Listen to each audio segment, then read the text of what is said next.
Hello everyone, welcome to PW only IAS. दोस्तों, अगर हम बात करें द इंडियन एक्सप्रेस के फ्रंट पेज की, तो यहाँ पर आप नोटिस कर पाओगे कि भारत के प्रधानमंत्री नरेंद्र मोदी जी और जो कनाडा के काउंटर पार्ट है जस्टिन ट्रूडो, इनके बीच में एक छोटी सी मुलाकात हुई लाओस समिट की साइडलाइंस के ऊपर। अब यहाँ पर ट्रूडो ने ये बोला है कि उनका मोदी जी के साथ एक ब्रीफ एक्सचेंज हुआ है एंड कहीं ना कहीं उन्होंने बात करी है कि कैसे कुछ काम दोनों देशों में बचा हुआ है। एक्चुअल में ये बात यहाँ पे हो रही है जैसे कैनेडियन सिटीजन्स के रिगार्डिंग। देखो, बहुत बार जस्टिन ट्रूडो ने ये एलिगेशन लगाए हैं कि भारत का इन्वॉल्वमेंट रहा है कैनेडियन बेस्ड खालिस्तानी सेपरेटिस्ट की किलिंग के अंदर, पर इंडिया ने बोला है ऐसा कुछ भी नहीं है। प्लस इंडिया ये इंश्योर हमेशा करता है कि कनाडा को एक्ट करना चाहिए अगर कोई भी एंटी इंडिया एक्टिविटीज उसकी धरती के ऊपर हो रही हैं। तो इंडिया ने भी अपनी यहाँ पे बात सामने रख दी है। उसी तरह से दोस्तों बात करें रतन टाटा जी की, जो भी रिसेंटली डेथ हुई है, उसके बाद जो नोएल टाटा हैं उनको नया टाटा ट्रस्ट चेयरमैन यहाँ पे बनाया गया है। तो ये चीज भी आपको यहाँ पे पता होनी चाहिए।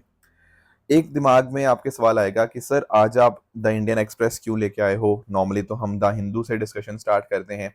देखो, एक्चुअल में क्या है, कल आप जानते हो कि कल नवमी थी, राइट? एंड आज है आपकी विजयदशमी, यानी कि दशहरा का बहुत ही इंपॉर्टेंट जो पर्व हमें देखने को मिलता है। अब द हिंदू वालों ने तो क्या किया, ठीक है, द हिंदू वालों को तो छुट्टी थी आज के दिन, तो द हिंदू न्यूज़पेपर आया नहीं। पर इंडियन एक्सप्रेस वालों ने छुट्टी नहीं करी, तो उनका न्यूज़पेपर आज आया हुआ है। ये बिल्कुल उसी तरह से है कि जैसे जो मेरी टीम है, वो टीम आज मेरी छुट्टी पर है, ठीक है, तो बट मुझे छुट्टी नहीं मिली है, ठीक है, तो मैं आपके सामने सारा कुछ पीपीटी वगैरह रेडी करके लाया हूँ, ठीक है। तो सबको छुट्टी नहीं होती है लक्ष्मण, ठीक है। तो स्टार्ट करते हैं दोस्तों आज की डिस्कशन। डेट है आज की 12 अक्टूबर 2024 एंड आप सभी का स्वागत है आज के प्रीलिम बूस्टर न्यूज डिस्कशन में। सबसे पहले तो दोस्तों आपको दशहरा की ढेर सारी शुभकामनाएं। देखो, ये जो पर्व है ये अपने आप में अच्छाई की बुराई के ऊपर जो जीत होती है उसी का एक पर्व हमें देखने को मिल जाएगा। Plus at the same time ये भी दिखाता है कि लाइफ में आपको कितनी भी बड़ी चुनौतियां अगर सामने आती है ना, पर अगर आप उनका डटकर मुकाबला करते हैं तो डेफिनेटली जीत आपकी ही होती है। भगवान राम की जो रावण के ऊपर जीत है ना, वो यही दिखाती है कि अगर आपके साथ सच है, अगर आप सच्चाई के पाथ पे हो, तो डेफिनेटली आपकी विजय होगी ही होगी। Plus at the same time आपके अंदर के जो दानव है उसके ऊपर कॉन्कर करने का भी ये एक दिन सेलिब्रेट किया जाता है। जैसे हर इंसान के अंदर देखो कुछ ना कुछ बुरी चीजें हो सकती हैं, जैसे गुस्सा हो सकता है किसी के अंदर कुछ डर हो सकता है, किसी के अंदर कुछ क्रोध हो सकता है, कुछ स्वार्थी हो सकता है, ग्रीड हो सकता है, किसी के अंदर जेलसी हो सकती है। इस तरह की जो चीजें होती है ना, इनको मारने का अपने अंदर के जो इस तरह के जो इनर डेमंस है, एंड कहीं ना कहीं आपस में मिलजुल कर साथ में देश को और पूरी दुनिया को आगे लेके जाने का ये एक अवसर भी होता है। तो डेफिनेटली आप सभी को दशहरा की ढेर सारी शुभकामनाएं। स्टार्ट करते हैं पहले टॉपिक से। पहला टॉपिक है हमारा नोबेल प्राइज फॉर लिटरेचर। देखो, हर दिन हम एक एक नोबेल प्राइज डिस्कशन करते हैं, तो आज बारी है लिटरेचर की। लिटरेचर के बारे में बहुत ज्यादा डिटेल में नहीं जानना, मैं आपको एक्सप्लेन कर देता हूँ फिर भी। जैसे हैन कैंग जी है ना, इनको यहाँ पे, जो कि साउथ कोरियन ऑथर हैं, इनको 2024 का नोबेल प्राइज फॉर लिटरेचर यहाँ पे दिया गया है। इनके बारे में इंटरेस्टिंग चीज पता क्या है कि यहाँ पे जो डिफरेंट डिफरेंट बाउंड्रीज है ये उनको नहीं मानती। जैसे आपके आर्ट फॉर्म्स हो गया, blending prose, poetry, music, visual art, ये सारी चीजें इनके आपको राइटिंग के अंदर देखने को मिल जाएंगी। तो अपने आप में इनका जो राइटिंग स्टाइल है ना, बहुत ही यूनिक देखने को मिल जाएगा। और जो कंटेम्प्रेरी लिटरेचर है उसके कन्वेंशन को काफी हद तक ये चैलेंज भी करता है। इंटरेस्टिंग बात ये भी हो जाती है कि पिछले 2 साल से ना यूरोपियन ऑथर्स को यहाँ पर नोबेल प्राइज फॉर लिटरेचर मिल रहा था। जैसे पिछले साल जॉन फॉस जी को मिला था, हमने डिस्कस किया था फॉसे मिनिमलिज्म के बारे में। उससे पहले एनी एर्नॉक्स, इनको यहाँ पे 2022 में मिला था। तो डेफिनेटली इस बार एक यूरोपियन ऑथर को नहीं मिल रहा है, तो इस वजह से भी अवार्ड अपने आप में इंपॉर्टेंट हो जाता है। अब इनका ना कुछ एक आपको राइटिंग्स का नाम आप देख लीजिए। मैं ये नहीं कह रहा बहुत ज्यादा डिटेल में इनको पढ़ना है, पर एक बेसिक नाम आप देख सकते हैं। जैसे इनकी एक बहुत ही फेमस वर्क है, दैट इज द वेजिटेरियन। ये इसको पहले भी बहुत सारे अवार्ड्स ऑलरेडी मिल चुके हैं, ठीक है, तो इसके बारे में पता होना चाहिए। बाकी ह्यूमन एक्ट्स हो गया, the white book, Greek lessons, we do not part, ठीक है, और साथ ही साथ ये कुछ आपके इनके वर्क्स हैं। इनके बारे में डिटेल जानने की जरूरत नहीं है कि हर बुक में क्या मेंशन हुआ है, पर कल को ऐसा आ सकता है the white book, the Greek lessons, ये न्यूज में थे, आखिर ये किसकी वर्क्स हैं, ठीक है। तो इस तरह से ये नाम आपको डेफिनेटली पता होने चाहिए।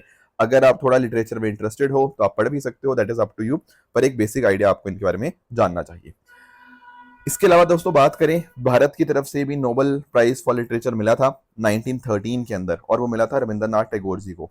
जब रविंद्रनाथ टैगोर जी को ये मिला तो he was the first non European to receive this particular honour. तो ये बात आपको पता होनी चाहिए। और इनको जो गीतांजलि इनका वर्क था ना, एक पोइम्स की कलेक्शन की बुक थी, उसी के लिए इनको यहाँ पे अवार्ड मिला था। तो this is something also very very important.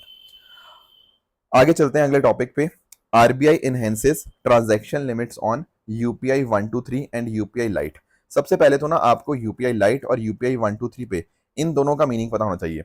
देखो यूपीआई तो आपको पता ही है ना, हम लोग पेमेंट करते ही हैं यूपीआई के माध्यम से।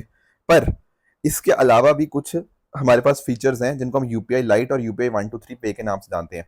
देखो यहाँ से ना आपको पिक्चर से ही आइडिया लग जाएगा। 123 पे के नीचे क्या लिखा हुआ है, feature phone payment. Feature phone मतलब, अरे यार जैसे आजकल तो आप लोग क्या यूज करते हो, आप लोग सब लोग स्मार्टफोन यूज करते हो, बिल्कुल ठीक बात है। पर एक टाइम था ना जब आपके फोन स्मार्ट नहीं हुआ करते थे। मुझे नहीं पता आप उस जनरेशन से हो या नहीं हो, मैं तो हूँ उस जनरेशन से। ठीक है, जब आपके पुराने वाले जो फोन, नोकिया के जो फोन नहीं आते थे, आई थिंक 1100 हो गया, ठीक है, अगर किसी ने देखे हुए हैं 3310 हो गया, ऐसे और भी कुछ 1600 शायद था एक, राइट। तो वो सब वाले जो फोन होते हैं वो नॉन स्मार्टफोन्स होते हैं, फीचर फोन्स होते हैं। अब उसके अंदर कैसे यूपीआई यूज होता है, उसके लिए हमारे पास है यूपीआई 123 पे। एंड यूपीआई लाइट का मतलब पता क्या है, कि लगभग आप ऑफलाइन माध्यम से भी पेमेंट कर पाओगे।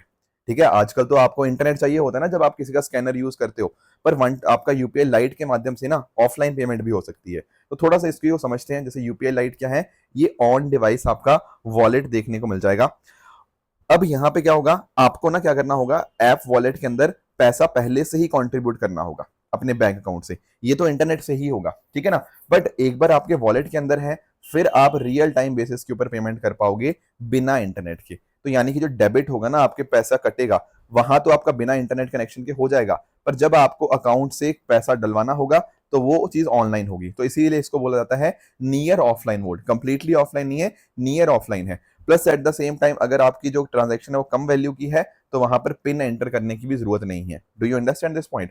तो स्टार्टिंग में जो लिमिट रखी गई थी वो क्या थी, कि एक ट्रांजैक्शन में आप 500 रुपया ही पे कर सकते हो, एंड वॉलेट में मैक्सिमम आपके 2000 हो सकते हैं। पर अभी पता क्या हुआ है, अभी आरबीआई ने ना इसकी ट्रांजैक्शन लिमिट को बढ़ा दिया है। अब क्या हो सकता है, अपने वॉलेट में आप 5000 रुपया रख सकते हो, एंड जब भी आपको पे करना हो 1000 रुपए तक की ट्रांजेक्शन का, आप उसको पेमेंट कर दोगे, आपको इंटरनेट की वहां पर जरूरत नहीं पड़ेगी। Do you understand, this is UPI light. ये जो नई लिमिट्स हैं ये आपको पता होना चाहिए, क्योंकि आरबीआई ने इसके अंदर अभी चेंजेस किए हुए हैं। और यूपीआई 123 पे की दोस्तों बात करें तो डेफिनेटली ये एक ग्रुप ऑफ सोल्यूशन है जो कि नॉन स्मार्टफोन या फीचर फोन वाले यूजर्स के लिए बनाया गया है, ताकि वो आराम से यूपीआई को यूज कर पाए बिना इंटरनेट कनेक्टिविटी के। मार्च 2022 में इसको लाया गया था ताकि जो फीचर फोन्स हैं वो भी यूपीआई इस्तेमाल कर पाए। 12 लैंग्वेजेस में ये आपको अवेलेबल देखने को मिल जाएगा। यहाँ पर कुछ और टेक्नोलॉजी यहाँ पे इस्तेमाल की जाती है, जैसे आईवीआर नंबर हो गया, मिस्ड कॉल फंक्शनैलिटी हो गया, क्योंकि देखो कुछ ना कुछ तो आपको ऑथेंटिकेट करना पड़ेगा ना। तो इनके app functionality, missed call, proximity sound based system, ये टेक्नोलॉजीज का यहाँ पे इस्तेमाल किया जाता है। अभी तक के लिए जो लिमिट थी वो थी कि आप अपने फीचर फोन से 123 पे के माध्यम से 5000 रुपए तक पे कर सकते थे। अब आरबीआई ने इसको लिमिट को बढ़ा दिया है, अब आप 10,000 रुपए तक पे कर पाओगे यूजिंग यूपीआई 123 पे। ठीक है, इसके अलावा भी आरबीआई ने कुछ और स्टेप्स लिए हैं। जैसे फॉर एग्जांपल, जब आप यूपीआई से या आप आईएमपीएस से पे करते हो ना, तो आप लोग कुछ पैसा आप लोग कुछ डिटेल्स डालते हो। उस डिटेल में आता है कि सामने वाले बंदे का अकाउंट नंबर क्या है, सामने वाले बंदे का आईएफएससी कोड क्या है, राइट। उससे कहीं ना कहीं आपने ना एक बार बंदे को आप वेरीफाई कर लेते हो कि हाँ यार यही बंदा है ना, उसका नाम वगैरह सब कुछ आ जाता है, राइट। अब ये चीज यूपीआई और इमीडिएट पेमेंट सिस्टम के अंदर तो थी, आईएमपीएस के अंदर तो थी, आरटीजीएस और नेफ्ट के लिए भी ना सेम चीज कर दी गई है कि जैसे ही आप अपनी कुछ डिटेल्स डालोगे सामने वाले बेनिफिशियरी की, तो उसका अकाउंट नेम यहाँ पे आपके सामने आ जाएगा। इससे क्या होगा, इससे कस्टमर का कॉन्फिडेंस बढ़ेगा कि भाई मैं गलत बंदे को पैसा नहीं भेज रहा, फ्रॉड वगैरह नहीं हो रहा, ठीक है ना। तो ये सब चीजें आपकी आरटीजीएस और नेफ्ट में भी अब से देखने को आपको मिल जाएंगी। तो ये आरबीआई का नया इनिशिएटिव देखने को मिल जाएगा। डेफिनेटली देखो इन सभी चीजों से डिजिटल पेमेंट एडॉप्शन बढ़ेगा, लोगों की एक्यूरेसी और ट्रस्ट बढ़ेगा फंड ट्रांसफर के अंदर, एंड कहीं ना कहीं फाइनेंशियल इंक्लूजन में भी ये काफी इंपॉर्टेंट रोल प्ले करेगा। तो ये कुछ पॉइंटर्स थे जो आपको आरबीआई के कुछ नए इनिशिएटिव्स के बारे में पता होने चाहिए। अगला दोस्तों हमारे सामने टॉपिक है that is with regards to red panda programme of Darjeeling Padmaja Naidu Himalayan zoo. क्या है ये मुद्दा, देखो जो ये जो पर्टिकुलर प्रोग्राम है ना, इसको सिलेक्ट किया गया as a finalist for the prestigious World Association of Zoos and Aquarium Conservation Award. देखो यहाँ पे ना तीन चीजें पढ़नी है। पहली बात तो हमें पढ़ना है कि आखिर रेड पांडा क्या होता है, दूसरा ये पद्मजा नायडू हिमालयन जू क्या है, एंड तीसरा ये वाजा क्या है। ये 3 चीजें पता लग गई तो ये टॉपिक अपने आप क्लियर हो जाएगा। तो एक काम करते हैं, पहले जू के बारे में समझते हैं। देखो ये जो जू है ना, पद्मजा नायडू हिमालयन जू। जैसे आपने सरोजनी नायडू जी का नाम सुना है? हाँ सर, हमने मॉडर्न हिस्ट्री के अंदर हम सरोजनी नायडू जी के बारे में पढ़ते भी हैं, काफी इंपॉर्टेंट कॉन्ट्रीब्यूशन रहा था। तो दरअसल में ना उनकी जो बेटी थी, उनकी बेटी का नाम क्या था? पद्मजा नायडू। एंड पद्मजा नायडू जी भी, ये भी अपने आप में बहुत ही फेमस फ्रीडम फाइटर रही हैं। एंड बाद में एज अ पॉलिटिशियन इन्होंने भारत के लिए बहुत इंपॉर्टेंट काम किया है। साथ ही साथ अगर मैं बात करूँ ना पद्मजा नायडू जी की, तो वेस्ट बंगाल की ये गवर्नर भी रही हैं। ठीक है, 1956 से लेकर 67 के बीच में ये वेस्ट बंगाल की गवर्नर भी रही हैं। तो डेफिनेटली इनका भी रोल बहुत ज्यादा है। तो पद्मजा नायडू जी को ही कंट्रीब्यूशन को देखते हुए हमने एक जू का नाम उनके नाम के ऊपर रखा है, that is Padmaja Naidu Himalayan जू। ये आपको वेस्ट बंगाल दार्जिलिंग के अंदर आपको ये जू देखने को मिल जाएगा। इसको 1958 के अंदर फाउंड किया गया था और ये 7000 फीट के ऊपर आपको ये जू देखने को मिल जाएगा। यहाँ पर रेड पांडा, स्नो लेपर्ड, ये कुछ बहुत इंपॉर्टेंट आपको ब्रीडिंग प्रोग्राम्स यहाँ पे आपको देखने को मिल जाएंगे। बाकी आप नोटिस कर पाओगे यहाँ पर आपको अल्पाइन कंडीशंस भी देखने को मिलती हैं, क्योंकि दार्जिलिंग में आपको ये सिचुएटेड देखने को मिल जाएगा। साथ ही साथ देखो इसी को वाजा का ये मेंबर भी है, मैं बताऊंगा वाजा क्या है, डोंट वरी अबाउट इट। बाकी मैंने बता दिया कैसे ये पद्मजा नायडू जी के नाम के ऊपर रखा गया है। रेड पांडा की बात करें तो ये स्मॉल एंडेंजर्ड आपको मैमल देखने को मिल जाएगा। यहाँ पर आप पिक्चर में इसको देख भी सकते हो। इसके अलावा अगर हम बात करें तो यहाँ पर इसकी डेंस रेडिश ब्राउन आपको फर देखने को मिल जाएगी यहाँ पे, ठीक है ना। ब्लैक बेली आपको देखने को मिल जाएगी। एंड इसकी जो लेग्स है वहां भी आपको ब्लैक कलर ही आपको देखने को यहाँ पे मिल जाता है। इसके अलावा अगर हम बात करें तो इसका आईयूसीएन स्टेटस आपको एंडेंजर्ड देखने को मिल जाएगा। इसको आईयूसीएन सॉरी लेसर पांडा के नाम से भी जाना जाता है। साइट्स के अंदर अपेंडिक्स 1 एंड आपका डब्ल्यूपीए के अंदर भी आपका शेड्यूल 1 में देखने को मिल जाएगा। सिक्किम का ये स्टेट एनिमल भी है। Very very important point. Bharat के अलावा आपको ये नेपाल, भूटान, आपको म्यांमार एंड सदर्न चाइना में देखने को मिल जाएगा।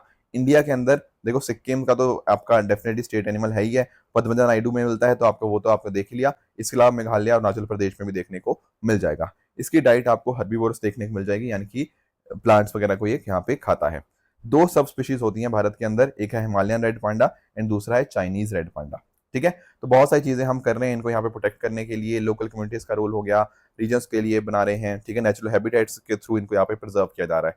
तो ये तो समझ आ गया कि आखिर रेड पांडा क्या है, और आपका दार्जिलिंग का इस जू भी समझ आ गया। अब आखिरी चीज जो हमें जाननी है वो है वाजा, क्योंकि हमने देखा था कि जो जू है ना आपका पद्मजा नायडू जो हिमालयन जू है, ये दरअसल में वाजा का ही एक मेंबर भी है। इसका मीनिंग क्या है? दरअसल में वाजा क्या है, एक वर्ल्ड वाइड ऑर्गेनाइजेशन है जो डिफरेंट डिफरेंट जूज, एक्वेरियम और वाइल्ड लाइफ एक्सपर्ट को साथ में लेकर आती है, ताकि वो साथ में मिलकर एनिमल्स को, उनकी हैबिटेट्स को कंजर्व कर पाए। आपस में कॉपरेशन बढ़ेगा आपके यूनिवर्सिटीज के साथ, एक्सपर्ट्स के साथ, तो उससे कहीं ना कहीं एनिमल केयर और बढ़िया ढंग से हो पाएगी। तो स्पीशीज के कंजर्वेशन के लिए एंड एनिमल्स की केयर करने के लिए ये आपका वाजा, World Association of Zoos and Aquarium, बहुत ज्यादा इंपॉर्टेंट हो जाता है। एंड ये बहुत हाईएस्ट लेवल ऑफ केयर यहाँ पे मेंटेन करता है। तो यानी कि अगर पद्मजा नायडू हिमालयन जू इसका पार्ट है ना, इसका मतलब ये है कि ये जू काफी अच्छे से कमिटेड है टू ग्लोबल कंजर्वेशन स्टैंडर्ड्स। तो ये कुछ बातें थी जो आपको यहाँ पर जाननी चाहिए। आगे आते हैं दोस्तों, अगला टॉपिक हमारा है नेशनल मैरीटाइम हेरिटेज कॉम्प्लेक्स।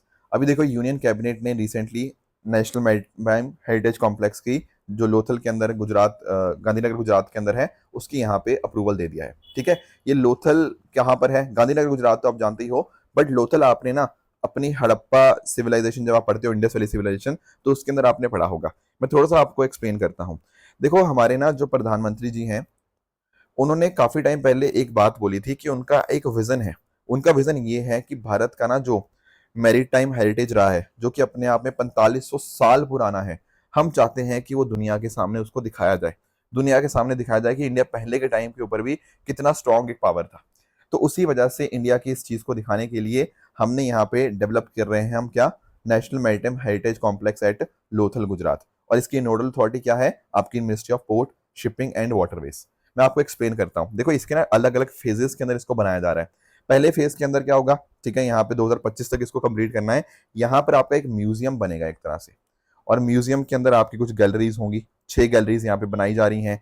तो उनके अंदर ना पूरा आपका एक गैलरीज के अंदर जैसे इंडियन नेवी हो गया, कोस्ट गार्ड हो गया, उनकी गैलरीज यहाँ पे इनकी डेडिकेटेड होंगी। ठीक है ना, लोथल टाउनशिप कैसे दिखती थी, वहां पर कैसे कैसे लोग थे, वो सारा कुछ यहाँ पे आपको देखने को मिल जाएगा। एक्वेटिक गैलरी बनेगी, लोग वॉकवे भी कर पाएंगे यहाँ पे। ये हमारा पहला फेज, मतलब फेज का पहले फेज का भी ए पार्ट। फिर फेज 1 भी यहाँ पे रन होगा। यहाँ पर लाइट हाउस म्यूजियम के यहाँ पे बनाया जाएगा, आर्ट गैलरीज होंगी, ठीक है ना। आपका बाकी और चीजें भी आप नोटिस कर पाओगे, म्यूजियम के अंदर भी और बहुत सारी चीजें होंगी, जेटी वॉकवे होगा। तो इस तरह से ये सारा चला गया। ये आपको पूरा डिटेल में याद नहीं रखना, पर बाद में आ जाएगा अपना फेज 2। वहां पर आपके जो कोस्टल स्टेट्स हैं, यूनियन टेरिटरीज हैं, उनके रिगार्डिंग कोस्टल स्टेट्स पवेलियंस बनेंगे ताकि वो अपने आप को शोकेस कर पाए। तो ये चीजें हमारे यहाँ पे बनाई जा रही है नेशनल मैरीटाइम हेरिटेज कॉम्प्लेक्स के अंतर्गत। अब लोथल के बारे में इंटरेस्टिंग चीजें आप जानते ही होंगे। देखो कई बार हम लोगों ने डिस्कशन किया है इंडस वैली सिविलाइजेशन के बारे में, और मैंने आपको बताया भी था इसको डिस्कवर किए हुए 100 साल हो गए हैं, तो इंडस वैली सिविलाइजेशन अपने आप में बहुत ही इंपॉर्टेंट बन जाता है। देखो लोथल को डिस्कवर किया गया था एस आर राव जी के द्वारा 1954 के अंदर। एंड जरा आप ना इसकी लोकेशन देख लो, देखो ये रही लोथल की लोकेशन, ठीक है। जब हम गुजरात की बात करते हैं तो डेफिनेटली धोलावीरा बहुत इंपॉर्टेंट बन जाता है, राइट। उसी तरह से यहाँ पर आपको ये लोथल की लोकेशन डेफिनेटली इंपॉर्टेंट बहुत ज्यादा बन जाती है।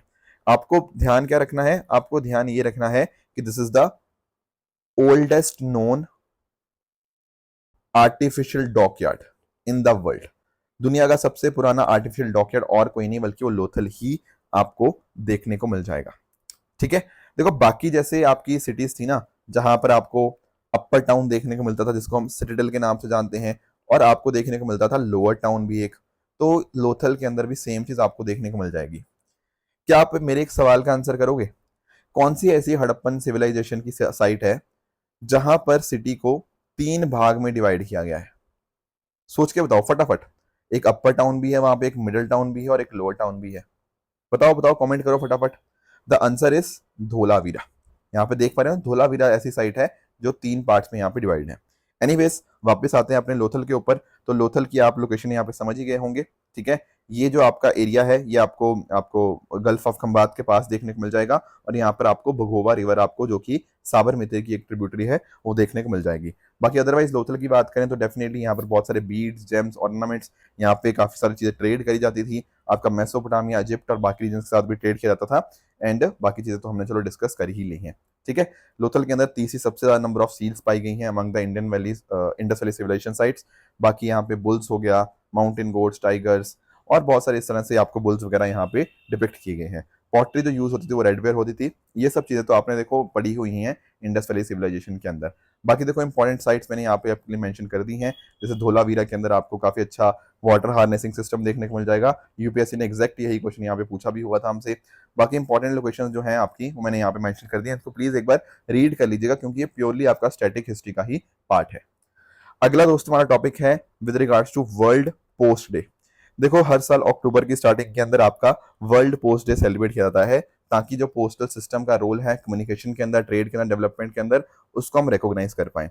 देखो एक्चुअल में क्या हुआ था ना, 1874 1874 के अंदर यूपीयू यूनिवर्सल पोस्टल यूनियन का यहाँ पर एस्टेब्लिशमेंट हुआ था। यूपीयू अपने आप में ना स्पेशलाइज्ड एजेंसी है आपकी यूनाइटेड नेशन की।